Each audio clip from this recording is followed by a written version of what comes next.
All right, story time. Fall 2006. I was 18 years old, moved out of the house for the first time, lived in one house. My mom actually still lives in the same house.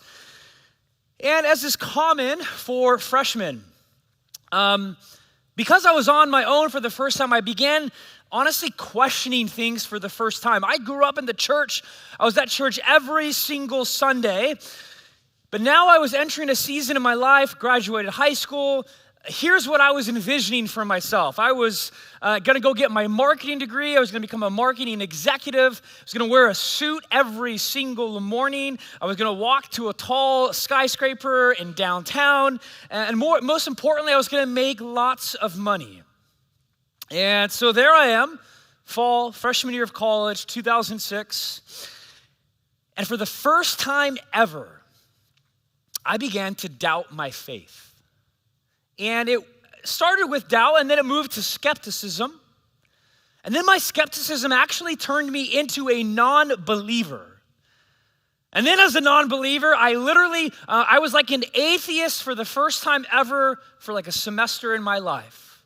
Now you may ask why? What led to the skepticism, these questions? Honestly, pretty simple. The stuff in the Bible no longer seemed believable to me. Literally, like what we are celebrating this morning on Easter, the fact that Jesus died on a cross, and then the belief that he was physically raised 3 days, like I thought of that and I'm like, that's insane. But not only insane, I was like, that's stupid. There's no way that could happen. We all know as modern day people that what? Dead people don't come back to life. And so at that point, I was kind of like, you know what? That's just kind of like religious tradition. Maybe it's like, a flowery, cozy, feel-good story for people to live on.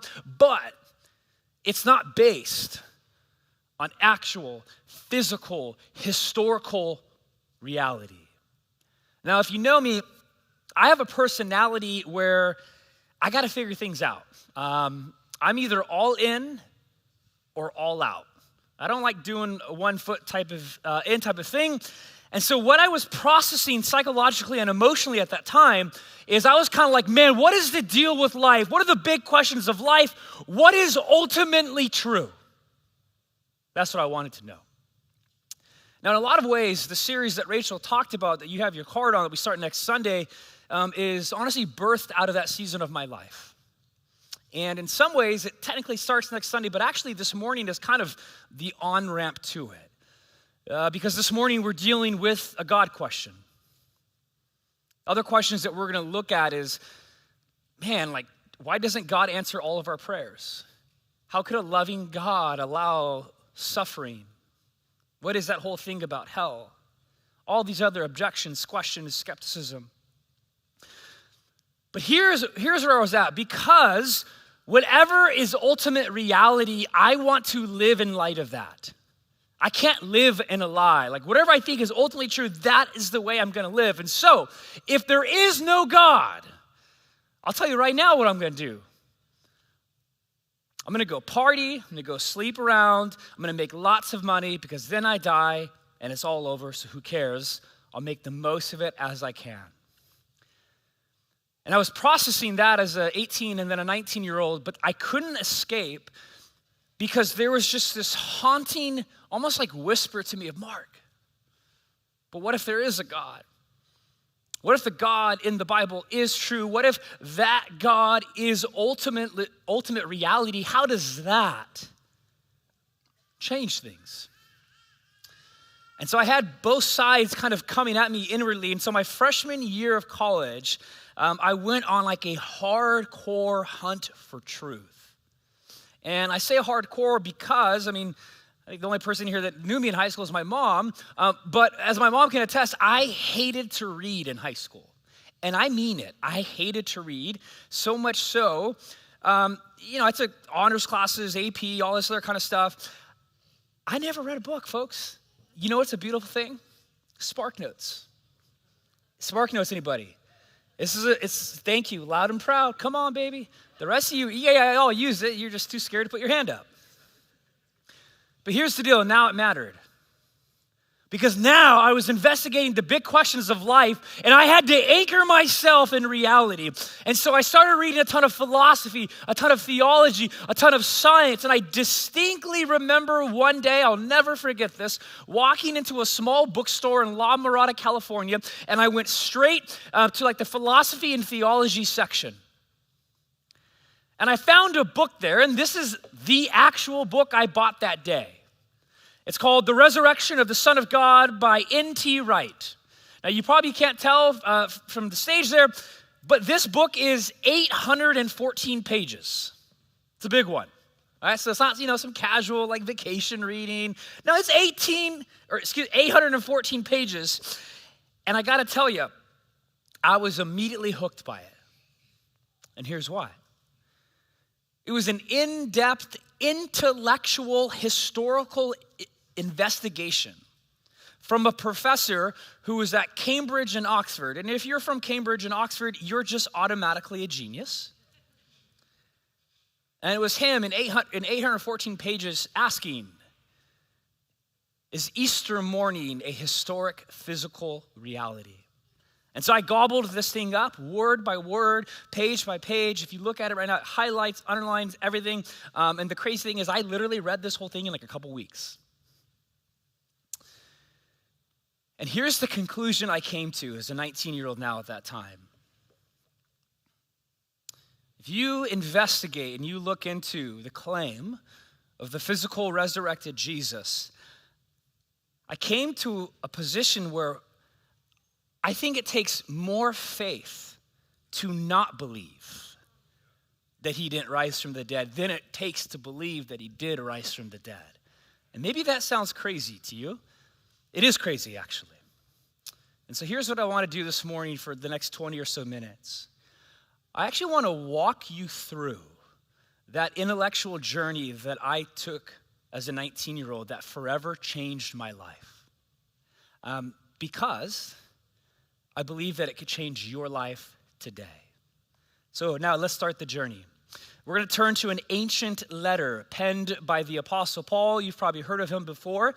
He wrote a letter called 1 Corinthians. We'll be in chapter 15. Now, here's the interesting thing. Maybe to your surprise, you know that the earliest accounts of the empty tomb are not from the Gospels. The Gospels are the biographies of Jesus, Matthew, Mark, Luke, and John. They do not offer the earliest accounts of the resurrection. They do offer them, but they're not the earliest. And actually, the Apostle Paul, from a historical lens, gets us as close to the event as possible. We think most historians of all stripes agree that his letters were written about 15 to 20 years after Jesus died. We think Jesus died around 30 AD. And so the letter that I'm going to read out of was written to an actual community in an actual historic city called Corinth. It's in Greece today. You can go there and visit it. I've been there myself. And so he writes them this letter, and here's what's interesting. Again, all scholars agree, wherever they are in kind of the spectrum, conservative or liberal, that the content of this passage that I'm going to read, the first couple Greek verbs there, indicate that Paul is passing on an oral tradition that goes back to basically within the first couple months after Jesus was crucified. In other words, what I'm going to read you is smack dab passed on and developed and started within a couple months after what's claimed happened on Easter morning. You got to know from a historical lens, that is incredibly close. Like historians love to know this. So here's what we're going to do. We're going to read it. If you need a Bible this morning, there are free ones underneath your chairs. If you don't have a Bible, you can take that home. No questions asked. We'd love for you to do that. I'm going to read from page 787 in that Bible, 1 Corinthians chapter 15. We're going to start in verse 3. Here we go. For what I received, I passed on to you. That is technical language for this oral tradition that dates back within months that I'm talking about. And here's the first importance.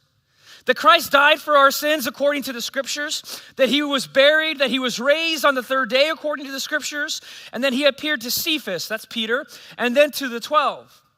And after that, he appeared to more than 500 of the brothers and sisters at the same time, most of whom are still living, though some have fallen asleep. That's just a nice way for those who've died. Then he appeared to James. We think that's Jesus' half-brother, James. Then to all the apostles. And last of all, he appeared to me also as to one abnormally born. So here's the claim of the Apostle Paul. Again, in a real historic public document open for examination that quotes from an earlier passed on oral tradition. 1, Jesus died for your sins. 2, Jesus was placed in a tomb. 3, Jesus physically rose from the dead 3 days later, leaving that tomb empty. And 4, the resurrected Jesus appeared to more than 500 witnesses at the same time, most of whom, at the time of this writing, were still alive. Meaning, hey, you Corinthians, go fact check me. Go talk to them myself. Now, if you're new to Jesus, if you're new to church, if you're a skeptic, you got to know that what I just went over, those 4 points, that is the core claim of Christianity. Now, you can choose to not believe it. That is totally an option, and you have every right to choose that option. And I actually may surprise you in that I do think it's impossible to prove that Jesus was physically resurrected from the dead. At the same time, it's impossible to prove that he didn't. I don't think that you can prove either side in kind of the same way that we can say 2 + 2 = 4. Why? Because it's a historical claim. None of us were there when it happened, and it's not repeatable. So we can't go back in time and boom, here's proof that Jesus rose from the dead. And that is just the way that historians work. That is true of any piece of history, whether it be Shakespeare, Julius Caesar, whatever it is. You can't prove that they existed because it's a one-time, unrepeatable thing in the past. Can't test it in a laboratory. So, for any good historian who's interested in using their head, whatever your worldview is, here's the question that you have to answer. What explanation is there for this rapid rise of the development of the resurrection of Jesus and the explosion of the early church? You have to provide a credible explanation to that. You don't have to believe in miracles. You don't have to believe in Jesus resurrected dead, but then you have to provide a reason. Okay, then why did this belief of resurrection show up, and why did overnight the early church explode? You still have to answer that question. And here's the interesting thing. All historians, whether conservative or liberal, agree on 3 basic lines of evidence that converge in 1 Corinthians 15. Here they are. We'll put them on the screen. 1, the fact of the empty tomb. 2, the testimony of eyewitnesses. 3, the impact of the resurrection on Jesus' followers. Now, let me say a couple words on each of those. First, the fact of the empty tomb. You may be thinking, well, I don't think everyone agrees with that. No, actually, all historians do agree with that, and here's why. If Jesus' body could have been recovered and displayed, it would have been. Okay? So if you're a Roman soldier or an enemy of the way, and these people are saying, oh, Jesus resurrected from the grave, I mean, you'd have been like, no, his body's right here. I mean, it'd be a very easy thing to refute if the tomb wasn't empty. The other thing that's interesting about this is that there is no record within the early Christian movement of Jesus' tomb becoming a place of devotion and pilgrimage, which was absolutely normal for religious observance in the ancient world. If a well-known figure died, that grave, that tomb would become a shrine. People would pilgrimage to visit it, just like we do today with certain well-known dead people. Never happens in Christianity because nobody was in the tomb. Now, an empty tomb in and of itself does not necessarily lead to a belief of the resurrection of Jesus. What do I mean? Well, here comes the second thing. The testimony of eyewitnesses who claim to have seen and interacted with the physical resurrected Jesus. An empty tomb alone doesn't produce belief in resurrection or claims of resurrection. There needs to be an empty tomb and testimony of eyewitnesses. Now, check this out. Everyone knew in the ancient world that grave robberies existed. It happened. They actually happened all the time. We have tons of a historical record of this. So just because the tomb is empty, a very normal reaction, here's what's crazy. The Gospels actually tell us this too, would have been, oh, yeah. His disciples stole his body. Oh, yeah, someone else stole his body. Maybe there was expensive perfume or linen on it, and we want that value. That would have been the natural reaction and assumption to an empty tomb. Not what happens. The other thing that's interesting in this scenario is that you have to understand the early Jesus movement was thoroughly Jewish. Jewish people in the first century, all people believed that the resurrection would happen at the end of history to everyone at once, meaning they had no paradigm or conception of it happening to one person in the middle of history. The doctrine of the resurrection was supposed to happen to everyone at the end, but hold on. Now Jesus of Nazareth is one person in the middle of history with this claim of resurrection. And so here's what's interesting about this whole eyewitness testimony thing, because some people will say, oh, maybe they were hallucinating. Maybe there's something psychological called cognitive dissonance going on. If you don't know cognitive dissonance, it's this. When something bad happens to you and you don't know how to cope with it, you end up telling yourself a better story or a lie to help you cope and to move forward. And so some theory by people is, oh, well, the disciples had cognitive dissonance. They were so discouraged, they were so sad, they were so depressed that their Messiah was crucified and killed by Romans. So, we have to tell ourselves positive thoughts, good vibes in order to move forward with this. And so, let's just say that Jesus was resurrected. Or maybe they were all just hallucinating. Well, here's the problem with those theories. Maybe a couple people could be hallucinating, sure. That actually does happen today. But for over 500 people to have the exact same hallucination, sociologists have studied this. That doesn't happen. A couple people, sure. And then the whole cognitive dissonance thing. Well, again, here's the problem with that. They had no framework cognitively of one person resurrecting. They thought it would happen to everyone at the end of history. You can't believe something that's not even a part of your culture to begin with. But here's maybe the most fascinating aspect of this second point, the whole eyewitness testimony thing. You know who the first eyewitnesses are? Women. Now, this isn't a big deal to us. We have women's rights today, all that kind of stuff, which I praise God for. Not so in the ancient world. Tim Keller writes this, we'll put it on the screen. As virtually all historians point out, every gospel says that the first eyewitnesses of the risen Christ were women. And this was at a time, here it is, when the evidence of women was not admissible in court because of their low social status. If the gospel writers had felt free to alter their narratives at all, meaning to make them up, they would have had no motivation to put women in the account.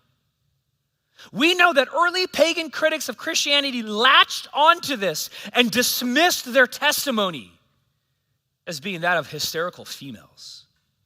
Therefore, there was no reason that the women would have been reported as the first witnesses unless they were. We can conclude then that many people really did see Jesus alive again after his crucifixion. In other words, if the early Christians and the biographies of Jesus were making this thing up, which is a theory, it makes no sense for them to include females as the first eyewitnesses of Jesus, because people are like, why? Of course we don't believe that. Females the first eyewitnesses. They'd be shooting themselves in the foot, so to speak. But lo and behold, there they are. The fact of the empty tomb had to be empty. 2, there are people claiming to be eyewitnesses. Now I say claiming, maybe they're cuckoo, right? But we're kind of like, hallucinated theory, cognitive dissonance, first females, okay. Third thing, and they all go together. The impact of the resurrection on Jesus' followers. It is undeniable that the first followers of Jesus were this poor, minority, marginal group. But the fascinating thing about this group is that they lived and then died. They were persecuted, and yet they lived with such boldness, confidence, and fearlessness. Why? Why were they so fearless? Oh, well, they sold a body. No. You don't die for something that you know yourself is a lie. You may lie a little bit, sure, but when it comes down to like if someone put a gun in front of you, okay, yep. Much less, not just one person, but try a whole group of people. And the other thing you got to know is that there were a ton of messianic pretenders in the first century. Did you know that? Jesus was the only one who claimed to be the Messiah. And here's what we know historically. All those other people who claimed to be the Messiah, every single time, Rome would kill them, and what happened? All their followers got quiet, and the movement withered away. Every single time. But not this one. Why? Why did their lives change so dramatically? Check this out. Not over a period of time, overnight. And why did they live so fearlessly? Well, here's some more excuses. Mark, maybe Jesus didn't really die. Maybe he was given like some drugs that made him look dead, groggy, and then he got inside the tomb and he revived in the tomb and then he just walked out.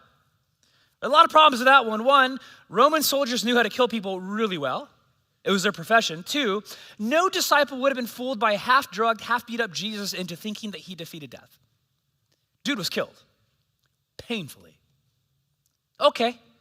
Well, Mark, you know what? Here's the problem with all this. Jesus only appeared to people that believed in him. Answer? No, actually the accounts make it quite clear that Thomas, he didn't believe. A lot of preachers actually preach on doubting Thomas on Easter morning. And then you have this dude named Apostle Paul who was actually persecuting the church. Explain his testimony. Oh, okay, Mark. Well, you know what? Lots of people today have visions of someone who they love that's just died, kind of visiting them back. That's what happened to the disciples. Answer. They knew perfectly quite well about things like that, and they had language for it. That was very common in the ancient world. Here's what they would say. Oh, that's his angel. That's his spirit. That's his ghost. They wouldn't say he's been resurrected from the dead. Here's the most popular one, and one I hear a lot, and this is very interesting to me because I think it mirrors our culture. Oh, what actually happened that Easter morning, Jesus wasn't physically resurrected. They just had a spiritual, profound experience with Jesus. I made a joke. I didn't tell the 8 a.m. this. I realized 2 days ago that Easter is on 4/20 this year. Maybe the disciples had a lot of marijuana that day. I don't know. No, but in all sincerity, here's the answer to that. Having a spiritual experience with someone who just died was very common in the ancient world. Again, they wouldn't use the word resurrection for that. He spends 814 pages very convincingly saying the word resurrection in the ancient world literally only meant about the defeat of death, which meant your physical body coming back to physical life. Not a ghost, not an angel, not a spirit, not some drug-like hallucination. All of that to say, I just took you on a journey. It is very difficult to explain the early church's emphasis on the first day of the week as their special day unless something really did strikingly happen on that Sunday morning. So as a 19-year-old, then I got done reading 814 pages, this massive book, freshman year of college, and I came to the realization of this. Man, it actually takes me more faith to not believe in the historical physical resurrection of Jesus than to believe that it happened. Yeah, see that? I think it takes more faith to not believe it. Again, like I said, you cannot prove the resurrection. It is not a test tube. But you still if you want to use your mind, now if you don't, that's a whole other discussion. But you still have to provide a rational explanation as to why the early church exploded overnight with this revolutionary claim that Jesus of Nazareth from this backwater village in Nazareth was resurrected from the dead. You have to answer that. And I don't know of any other satisfying answer other than He was physically risen back from the dead. So the foremost expert on the resurrection, N.T. Wright, says this: no other explanations have been offered in 2,000 years of sneering skepticism that can satisfactorily account for the tomb to be empty, how the disciples came to see Jesus, and how their lives and worldviews were transformed. He then elsewhere writes this, and we're going to turn the page right now. The message of Easter is that God's new world has been unveiled in Jesus Christ, and brothers and sisters, you're now invited to belong to it. Wait, what? Huh? Mark, you just went from like rational stuff to like God's new world being unveiled in Jesus, and you're invited now to belong to it. So here's the deal. When I rationally came to believe in the physical resurrection of Jesus, it all of a sudden light bulbs went on and the whole thing made sense to me. It wasn't just that Jesus came out of that tomb physically with his nail-scarred hands and he was resurrected. Yes, that's true. But what happened to me as a 19-year-old was that then a whole new world opened up before me. It was almost like a new creation came to me, new reality, and it changed my life. And I went from wanting to be this marketing executive to make lots of money, wearing a suit, tall skyscraper, and me being the center of my own life, to, oh my gosh, the resurrected King is the center of life, and I need to anchor myself into him, and there's a whole new world out there. And it was at that point that everything changed and everything clicked. Now, here's the thing. A lot of people think that Jesus' resurrection is kind of like just some divine magic trick, that God just ran, like, okay, let me just raise my son today. Or I hear this one a lot. Well, see, that proves that Jesus is God because he was resurrected from the dead. Now, I'm going to say something crazy. That's actually not the primary point of Easter. Do I believe Jesus is God? Absolutely. But that wasn't the point for the early church. You want to know the point of Easter? It's this, according to the scriptures.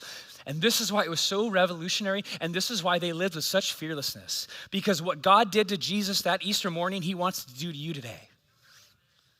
God brought new life to Jesus, and he wants to bring new life to you today. Jesus invites you to be an Easter person in a Good Friday world. The resurrection of Jesus is this. It is an appetizer, a foretaste, a sample. It is a guarantee and a promise of what God will do to all followers of Jesus and this world when he comes back. The resurrection of Jesus isn't some divine magic trick from the Easter bunny. No, it's way better and way more than that. It is actually the beginning, the starting line, the launching pad of God's new project to restore his creation. It's not just this, oh, look what I can do. No, it's, I'm going to start to remake the world, and it starts with Jesus, and everybody who follows him, I'm going to do the same thing for you today. This is why 1 Corinthians 15, 54, 55, the Apostle Paul writes this, and you got to know, this is trash talking. Death has been swallowed up in victory. Where, O death, is your victory? Where, O death, is your sting? See, Easter isn't just a miracle. It is the reality of eternity invading the present. Easter isn't just a feel-good, flowery story. No, it is God's triumphant guarantee that death is defeated and that hope wins. Easter isn't a spiritual metaphor. I just feel so spiritual. Easter isn't a spiritual metaphor. It's a physical reality. Easter isn't an old story. It's writing a new story for your life today. I lost my father 1.5 years ago. But because of Jesus' resurrection, I know that my dad and I will play catch again with a baseball just like I do with my 7-year-old son today, because our bodies will be physically resurrected just like Jesus's. Because of Jesus' resurrection, I know that our first child that Rachel and I lost in miscarriage over 8 years ago, I will see in a resurrected body just like Jesus's.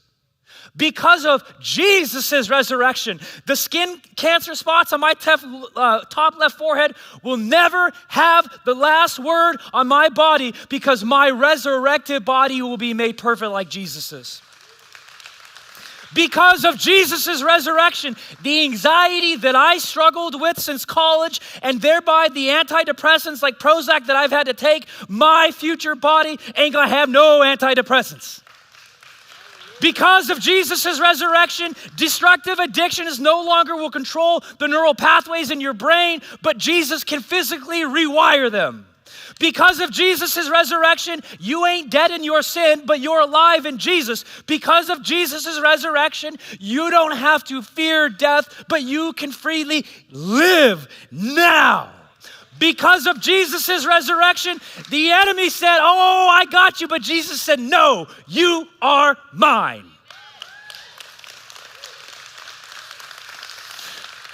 And the Bridge is a non-denominational church, but we Southern Baptist this morning.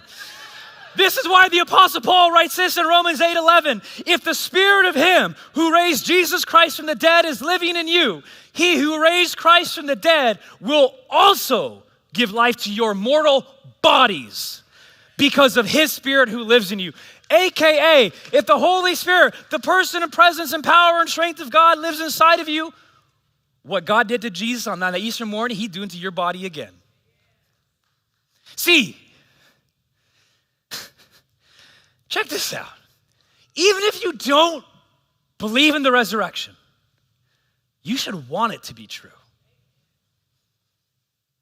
It's too good to not believe. I think there's historical weight and intellect behind it. But even beyond that, it's too good to not believe. That it don't matter what happened to me. That's not even proper English. I'm getting my body back, not because of me, but because of the power and the gift and the grace of God. Death, man, taxes this year, bad. Death is way more powerful than taxes, and it got nothing on Jesus Christ.